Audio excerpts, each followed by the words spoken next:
Let's change the water filter on this Whirlpool fridge. On this fridge, the water filter is on the top right. There's a little door. You just press it and the filter will kind of fall down. You can also read the label in here. It'll tell you to change your filter every 6 months, and it'll tell you what filter that you need. It says filter number 2, and there's a part number there, a Whirlpool part number. But if you look up Whirlpool filter 2, you will find it. So here is the replacement Whirlpool brand filter, the number 2 one, which is what my fridge takes. I have tried some off-brand filters before, and I didn't have a lot of luck. I had some flow problems, so I'm just sticking with the Whirlpool brand. So let's open up our new filter and get it ready to use.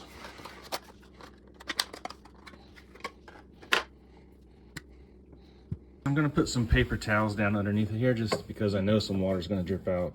Now to remove the filter, you just push in on it and twist it to the left. And then kind of keep twisting to the left and it will come out. See this groove made into the filter? That's kind of the path the little lock follows when you twist it. Grab your new replacement filter and put it in the same way. There is a bit of a tab that sticks out on top of the filter, so it can only really fit in one direction. So you put it in, make sure it's seated right, twist it to the right and push up. Make sure it's all the way in. And really that's it. I'm gonna go ahead and wipe up any drips I might have in the door. And then just lift up the filter door and press it up until it closes. Looking at some of the directions on the filter, this is my filter I just removed. In bold text there you'll see it says, notice, flush 4 gallons of water through this filter before use. Don't forget to reset your filter light on your fridge. Mine is automatic, it already shows 100% filter life remaining.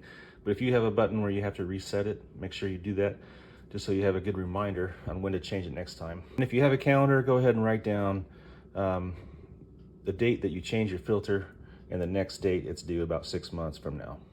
I hope this video helped you all out, and if it did, give me a thumbs up and follow for more useful videos. Thanks.